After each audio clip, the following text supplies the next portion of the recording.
Bonjour les amis, suite de notre saga Souris aux 4 saisons. Nous sommes dans le grimoire Livre de vie et voici la partie 2 de ce chapitre. Ce que je vous propose dans ce petit tuto, c'est juste la petite déco de la page de gauche.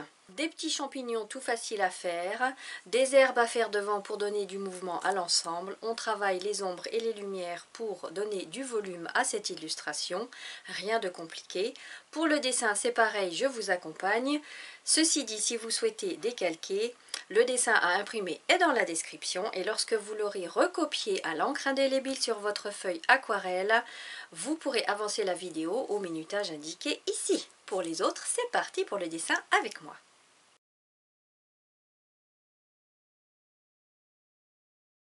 La taille de ma feuille fait 2,5 cm de large et 17 cm et demi de haut. J'ai laissé 5 mm de marge à gauche pour pouvoir fixer ma feuille à son support avec des petites pinces comme ça.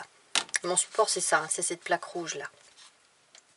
Pour faire le dessin, on va procéder par des prises de cote. Donc je vous invite à prendre un crayon de papier, une règle et une gomme. Et on va commencer avec des petits points de repère. Donc je vous invite à positionner votre règle dans le coin en haut à droite, enfin légèrement à gauche pour qu'on voit le petit trait que vous allez tracer. Et vous allez tracer des petits traits à 8,7 cm, 12,2 et 15. Ça c'est pour la droite. Ensuite à gauche, 8,5, 11,6, 13,7 et 16. À vous. Entre les deux traits qui sont au-dessus, on va tracer ce dôme-là. Bim, à vous. Pareil, celui-ci entre les traits qui sont en dessous. Bim, à vous. Entre ces deux points-là, on va faire ce petit bonnet-là en arrondi. À vous. Un pied qui part comme ça. À vous. Entre ces deux points-là, je repère le centre à vue d'œil. Hein. Et je vais tracer la parallèle à celle-ci qui descend comme ça, à vous. Et je vais descendre le pied de ce champignon-là qui va rejoindre le bord ici, à vous. Et à peu près à la moitié entre ce point-là et ce point-là, je fais l'autre partie du champignon qui est derrière, à vous. Ensuite, les petites lamelles du dessous, on va partir comme ça. Ici plus droit, ici à gauche. Et comme ça, à vous. Le petit trou au-dessus, une petite tache comme ça avec ceci, à vous. Et là la petite partie grignotée par un escargot, des chichis, tout droit, et la même chose mais plus penché, à vous. Voilà pour le crayonné. Maintenant je vous invite à prendre votre crayon à encre indélébile. Il existe plusieurs marques, moi j'utilise Micron, Staedtler ou Unipin. Toujours la pointe 0,1, du moins c'est la pointe avec laquelle moi je travaille. Il existe plusieurs sortes de pointes, plusieurs tailles différentes. Et on repasse l'ensemble. Voilà, j'ai tout repassé. Je vous laisse mettre pause le temps de repasser vos champignons. Et dans la foulée, on peut tout simplement gommer. Le crayon à encre indélébile est à prise instantanée si on ne met pas de surépaisseur. C'est rapide. Voilà, j'ai fixé ma feuille à son support. Ça, c'est mon prototype. Hein. Sachez, si c'est votre premier atelier avec moi, que je fais toujours des brouillons au préalable pour exactement savoir où je vous emmène. Et dans un premier temps, je vous montre les couleurs que l'on va utiliser pour cet atelier. Ici, c'est du 203 jaune de cadmium citron de chez White Nights. Si c'est votre premier atelier avec moi, vous allez voir que j'adore les couleurs de chez White Nights. Pêche 256 White Nights. Si vous n'avez pas de pêche, ça peut être aussi du jaune de Naples.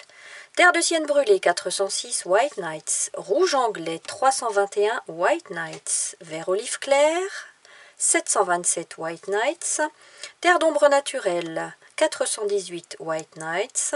Bleu azuré 519 White Nights. Gris de titane de chez Daniel Smith sans numéro. Gris de Payne Van Gogh 708. Voilà, je vous laisse mettre pause pour préparer vos couleurs. Pour cet atelier, je vais utiliser ces trois pinceaux dont je vous mets la description ici. Ça, c'est mon pinceau Kolinsky, dont je n'ai plus la référence. Je vous mets juste la largeur. La référence était sur le manche et puis ça s'est effacé. Ça, c'est mon petit pinceau Iris Gold et ça, c'est mon pinceau Escoda Perla. Alors, on va commencer par travailler le dessus ici de ce chapeau. Mon eau est à droite. À chaque fois que vous verrez ma main sortir de la caméra, c'est que j'irai chercher de l'eau. Sur cette illustration, j'ai décidé que la lumière venait de la droite. Donc je vais travailler mes ombres à gauche et en dessous. En l'occurrence ici, comme on ne voit pas le champignon en entier, c'est plus sur le dessous. Parce que la lumière, elle vient comme ça de biais. Pour ce chapeau, je vais utiliser le jaune, le terre de sienne, le rouge anglais, alors ça peut être un marron mélangé avec du rouge, et le terre d'ombre naturel, un marron très foncé. Donc préparez ces 4 couleurs-là. Je prends mon pinceau Kolinsky, je mouille avec mon pinceau Kolinsky, en essayant d'éviter la petite tache ici, la petite morsure d'escargot. Je vais chercher avec ce même pinceau mon jaune, je laisse une tache blanche sur la droite, tout le reste je peins. Je passe à mon petit pinceau pour aller chercher mon terre de sienne. Je vais faire le tour de la tache blanche en laissant apparaître du jaune.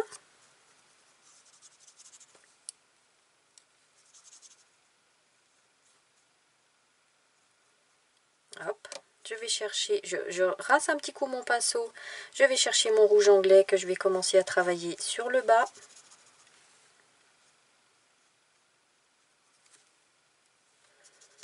Avec plus ou moins d'intensité, comme je dis toujours, si vous aimez bien travailler dans des tons pastels, vous ne mettez qu'une seule couche de couleur. Moi j'aime bien que ça pète de couleur, donc j'en mets 2 à 3 de la même teinte. Je rince le bout de mon pinceau et je vais chercher mon terre d'ombre naturelle pour renforcer tout ça sur le bas.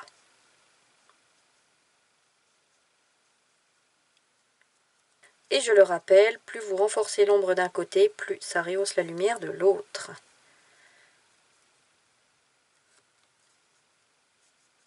Voilà, à vous. Et je vais procéder de la même manière pour le petit chapeau qui est ici. Je rince mon pinceau Kolinsky.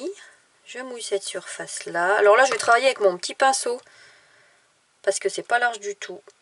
Petite tache de lumière à droite, toujours. Terre de sienne. Je vais même le chercher sans rincer mon pinceau. Je fais le tour de ma tache blanche en laissant apparaître du jaune. Ça, c'est le même principe que nos bulles d'entraînement, hein. Sur le site, il y a tout ce qu'il faut. Je rince un petit coup mon pinceau. Je vais chercher mon rouge anglais que je travaille sur le bas. Et dans la foulée, je vais chercher mon terre d'ombre naturelle et je renforce mon ombre en laissant apparaître mon rouge anglais. Voilà. À vous! Alors maintenant, le dessous de ce champignon ici, je l'ai travaillé avec 4 couleurs. Le pêche, le terre de sienne, le vert olive et le terre d'ombre naturelle. Alors je regarde quand même, je pense que c'est pas tout à fait sec, mais comme ça brille plus à la lumière, je pense que ça va pas migrer, d'accord? Parce qu'au toucher, je sens que c'est encore lourd, donc le papier est pas sec. Néanmoins, je pense que ça va pas migrer. Donc je peux mouiller. Maintenant, je prends mon petit pinceau, j'applique mon pêche. Alors ça, c'est une partie qui sera dans l'ombre. Donc je vais pas laisser de taches blanches. Je remouille la pointe de mon pinceau, je vais chercher mon terre de sienne, que je recouvre intégralement. Je remouille la pointe de mon pinceau, je vais chercher mon vert olive. Alors le vert olive, c'est juste pour le mouvement. Des petites touches ça et là. Je rince mon pinceau et je vais chercher mon terre d'ombre, que je vais appliquer sur le dessus, et puis sur le bas ici, comme ça, par des petits balayages.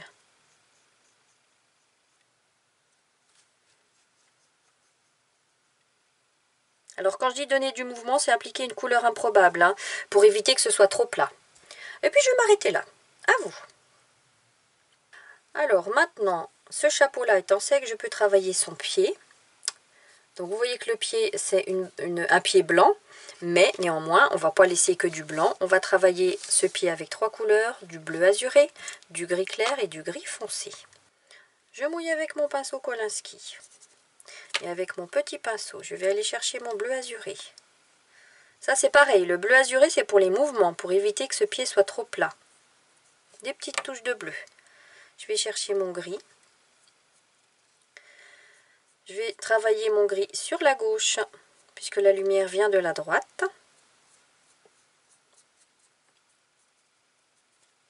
Et je vais renforcer cette ombre avec du gris foncé. Il y a l'ombre portée du chapeau sur le pied ici. Et l'ombre propre à gauche. Alors vous voyez, mon bleu il se voit plus assez je trouve, donc je vais en rajouter un petit peu. Là. Et puis je vais redonner des mouvements en gris clair. Des petites touches comme ça. Voilà. À vous! Le trou est travaillé juste avec du terre d'ombre naturel. Je vais en chercher un chouïa déjà, que j'applique ici, partout, sur tout le trou. Et quand ce sera sec, je renforcerai ce qui est vraiment à l'intérieur, parce que plus on va vers l'intérieur, plus c'est sombre. Mais là, j'attends que ce soit sec. À vous. La petite morsure d'escargot est travaillée avec du pêche et du terre de sienne. Enfin, quand je dis terre de sienne, c'est terre de sienne brûlée. Hein. Donc à sec, c'est pas large. Donc sur support sec, je remplis tout ça.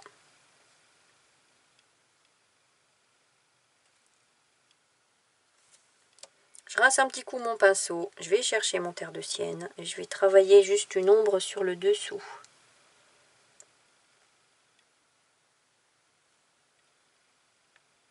Oh, et puis j'ai envie de rajouter un petit peu de terre d'ombre quand même pour renforcer cette ombre. Ouais, c'est mieux comme ça. Voilà. À vous!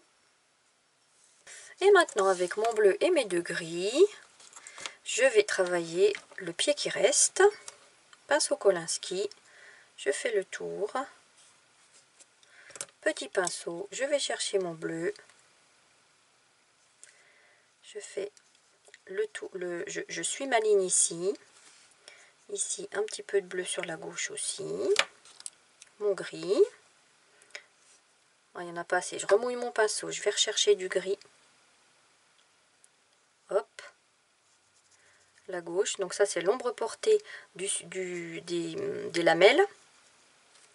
Ici, c'est l'ombre propre sur la gauche. Ombre propre, ombre portée, c'est pareil. Il y a tout ce qu'il faut sur le site dans la rubrique trucs et astuces. Hein. Je rajoute un petit peu. Des petits mouvements. Vous voyez, là, ça a séché, mais c'est pas grave. Je fais des petits mouvements à sec. Je vais chercher mon gris. Et je retravaille cette ombre portée des lamelles sur le pied du champignon. Ici à gauche. Et je la renforce un petit coup ici aussi.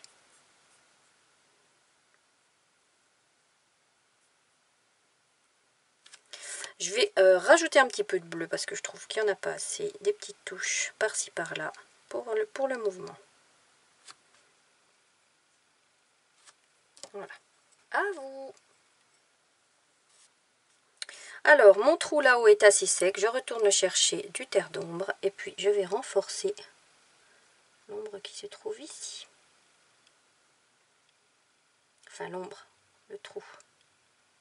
Bim. À vous. Alors ici j'avais rajouté des petites herbes sur le bas. Maintenant rien ne m'empêche d'en rajouter aussi qui dépassent derrière.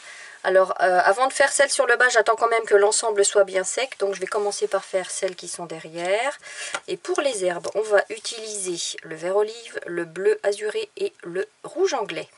Alors là je vais prendre mon petit pinceau Escoda Perla.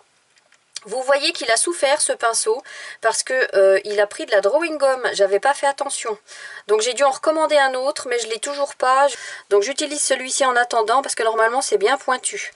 Donc faites attention hein, avec la drawing gum, un pinceau qui a pris la drawing gum, ben, c'est compliqué après. Donc j'essaie de le tirer comme ça pour que les poils soient bien ensemble mais c'est pas toujours évident. Allez, je commence avec mon vert olive. Et puis vous mettez les herbes, alors là je vais les tirer plutôt sur la gauche. Des toutes petites herbes comme ça, alors c'est un pinceau qu'il faut mouiller souvent bien sûr, hein, puisqu'il n'a pas de réserve d'eau, il faut aller chercher de l'eau souvent.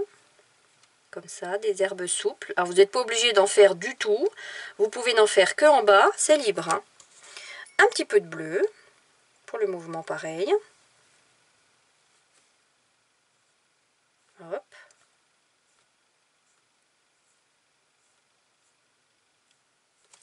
et puis un petit peu de rouge anglais. Donc vous voyez, les herbes ne sont pas toujours que vertes.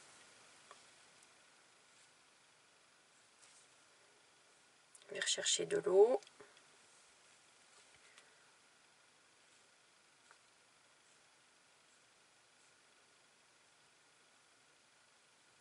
Voilà. À vous si vous le souhaitez. Allez, entre-temps, en bas, ça a séché et je refais pareil. Donc, mon verre olive. Là, je vais me concentrer sur la droite. Avec de la souplesse dans le poignet. Hein, pour pas faire des herbes trop raides. Hop. Mon bleu.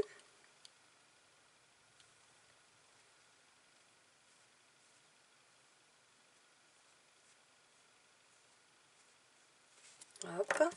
Et mon rouge anglais.